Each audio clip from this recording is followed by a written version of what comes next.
sir, I go to sleep at 8 o'clock every night, sir. It's just the 10 o'clock ones, and I get my 5 o'clock one first thing in the morning, Your Honor. Then you come here and you ask. This morning, I so I'm understand. kind of filling in. I have had a chance to look at this violation report regarding missed blows. I'm assuming that's our issue here today. Spoken with Mr. Jones about that. Pressed upon him the need for perfection here. This is no tolerance. Absolutely no tolerance, because we've had one issue after the other. Testing positive for here, doing that over there.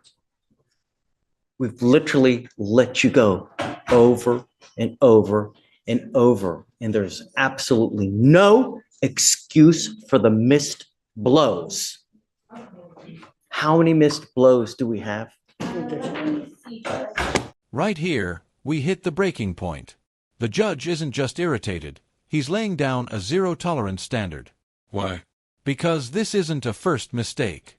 We're talking about 19 missed breathalyzer tests. In legal terms, every missed test is treated as a potential positive because the court has no proof otherwise. Think about that. 19 blanks is basically 19 red flags. And yet, notice how the defense tries to stall, asking to delay until another attorney returns. Classic move. But the judge isn't having it. No excuses, no extensions. This is the kind of moment where a judge signals, playtime is over. That's 19, Your Honor. That's 7, within that 7 or 8. But Judge, I would ask, if possible, as I'm not the lead on this case, and I know Dustin has had history with the court and Mr. Jones here on this case, if you would consider holding on the consideration of this matter until he returns on Tuesday of next week. So I'm sorry, Ben, I can't. I have to know. You have to know that we mean business. I'm not here to toy with you and play games with you. Know what the expectation is in this court. You've been with me for as long as we've had. You're over there.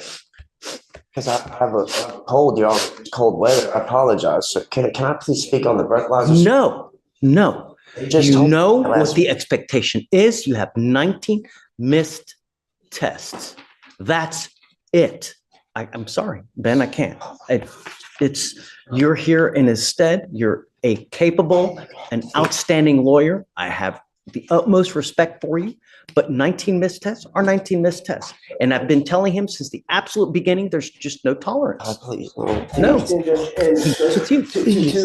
But to his credit, Your Honor, we have no positive UAs. He's been here on weekly UAs, so there's no indication that he's using this to obfuscate for alcohol. Sleep early Test, and he is blowing outside the window, so we don't know what he's doing. Oh my God, sir, I go to sleep at 8 o'clock every night, sir. It's just the 10 o'clock ones, and I get my 5 o'clock one first thing in the morning, Your Honor. Then you come here and you ask. Oh, they just told me about this last week in pre-trial over there, and they said that I had a 45-day miss.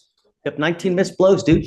Covering the camera. Please, Honor. I will do anything. I'll even go on that drug ankle monitor. I'll do anything, Your Honor. I'm really trying here. I swear to God, I will do anything you want me to do if you just please let me stay free. I swear to God, Your Honor, I'm really trying here. Please, Your Honor. It's just I don't even drink.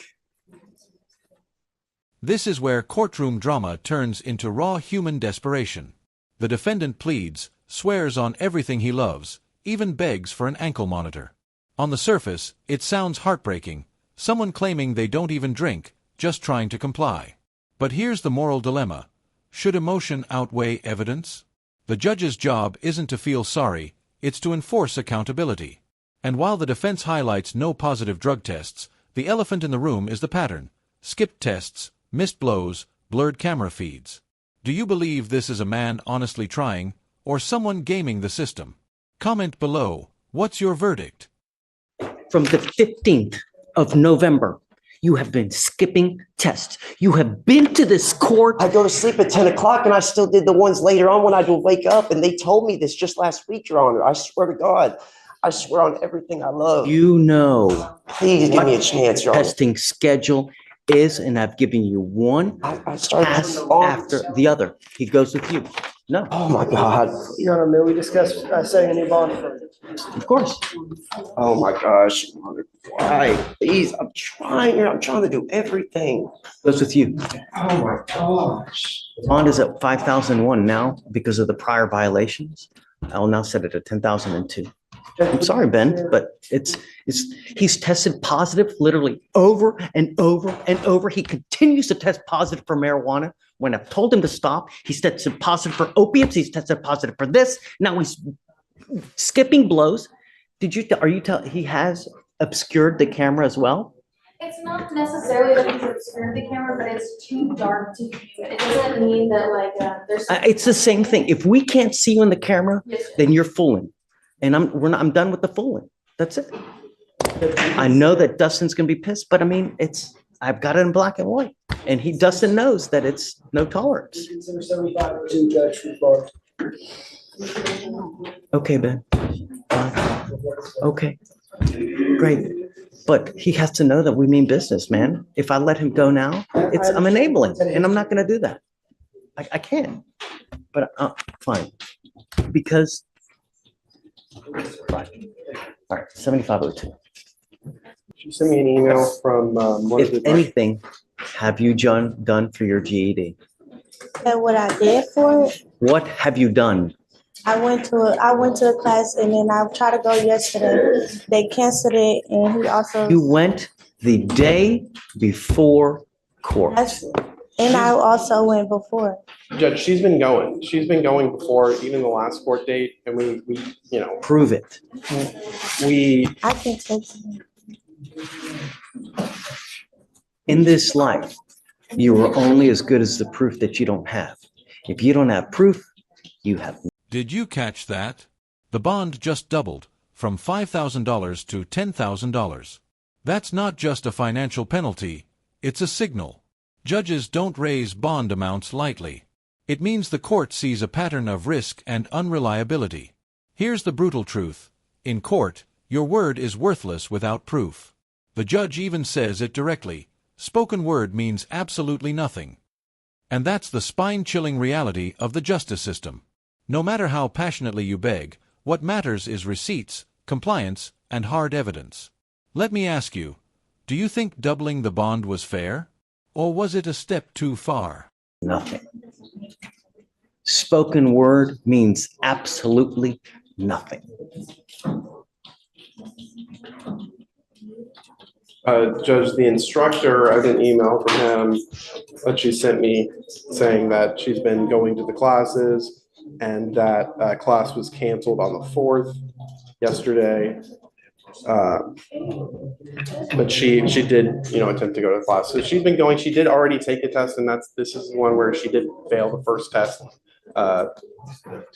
So she's been working on it. It's not enough. I mean, here we are. How many resets have we had? We've had 1, 2, 3, 4, 5, 6, 7, 8, 9, 10, 11 resets since May. You're now in December. You have had 5 to 6 months. Show me the money.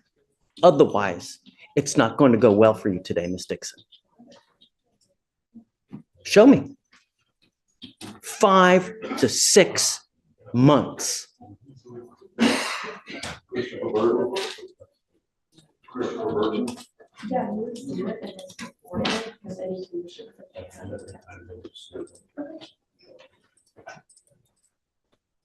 And Judge, this was a case where she was paying for the classes, and then she had to then enroll into the free program, which she's been doing for the last little bit.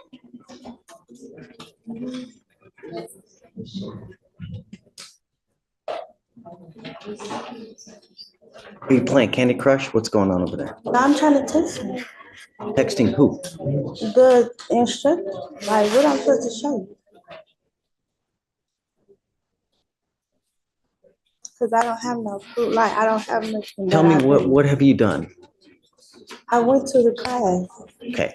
Which class did you go the to? GED resource. Okay. And because the way I understand it, there are different modules that you do. You do science, you do language arts, you do math, you do, and whatever else it may be. You go through each section, you complete it, take a test, and then when you're done with everything, you take an overall test and then you get a diploma. That's not. What have you done? Basically explaining on how everything's gonna go, and I was gonna finish everything else Wednesday when I was gonna go, but the class was canceled. Who is the provider that you have? His name is, Grab me a phone number because I'd like to call them right now. Yes, my name is David Fleischer. I'm a judge here in Harris County. And I have someone that's with me in our court, and she's doing a program with you guys to try to get a GED. I'd like to confirm that's Coriel Dixon.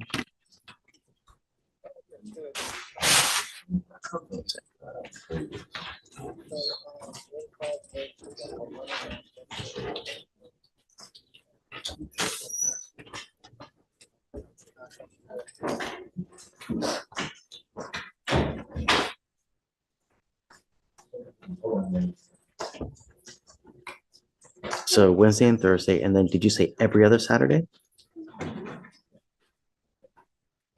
Okay. And then, so how does it work as far as getting the diploma? Do you do different classes as far as science, math, and how do you at the end get it?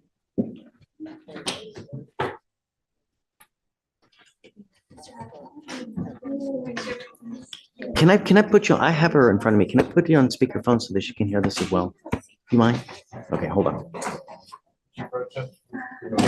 So I've got him. Okay, Hello? Mr. Jackson? Order in the court, please. Okay, tell me, how goes it? So, yeah, it's kind of twofold. They take an assessment.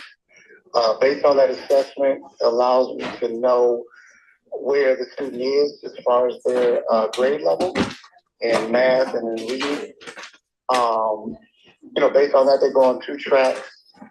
And so one track is like a basic education where we're just literally working on kind of some elementary reading and math skills. Okay. Or a GED track where they're ready for GED contests.